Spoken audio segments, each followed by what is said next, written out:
Alright, what's going on, people? Ring Roadmap here, and today we're going to talk about Brandon Figueroa versus Magsayo. Now, I know what you guys are going to say once again.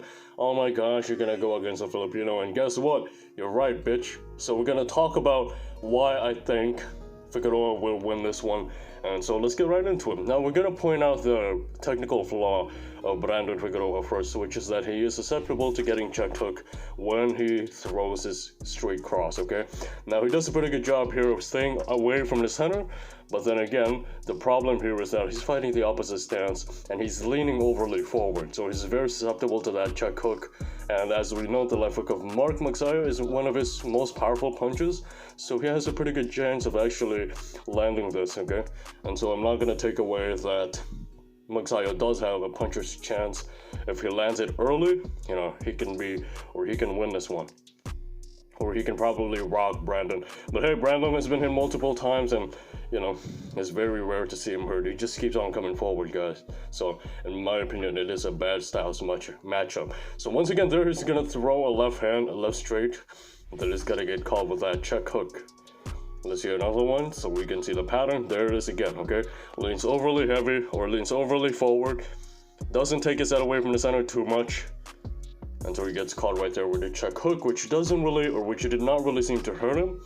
But it would probably be a different story if it's Magsayo who lands that one. So the next thing we're going to talk about is his favorite setup, which is a double cross into the body shot, or into some body shot. So let's see the first example here. He's gonna first throw two crosses, so see this one for yourself. 1-1, bam, he's gonna switch. He's gonna pull his opponent's shoulder down and open them up for those uppercuts to the body. Now, as we already know, Magsayo does not like taking it to the body, and I know this firsthand because I've seen the guy train in person, okay? So let's see this one, once again. Double cross, frame, uppercuts to the body, bam, okay?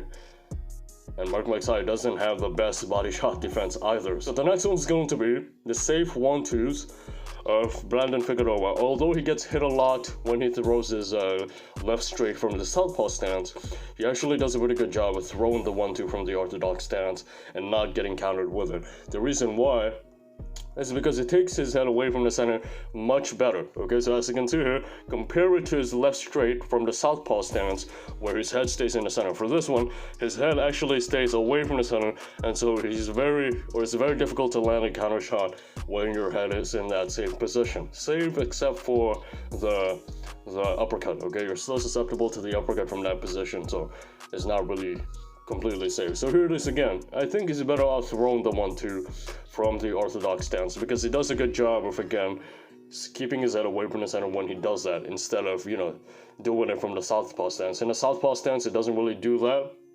So look at this once again. It's going to be another 1-2, but he does a good job of staying away from the center, and so he might want to do this instead of, going to a southpaw stance. But in my opinion, he fights better on the inside in the southpaw stance, but he fights better on the outside in the orthodox. So, that's sort of a paradox that he's facing. But I'm not going to take away the fact that this guy is good at both stances, okay? It's just that his particular stance will work in different situations, okay? Southpaw works better close range, and orthodox works better in long range.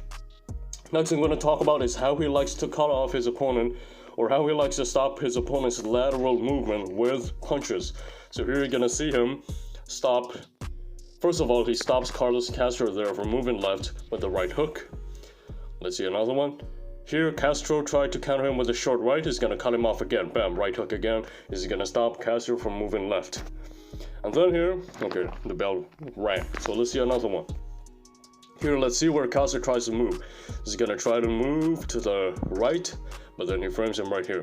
He's going to try to move to the right once again, but then he cuts him off right there with a left straight.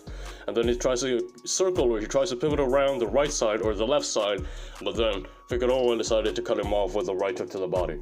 Okay, so great punch selection right here.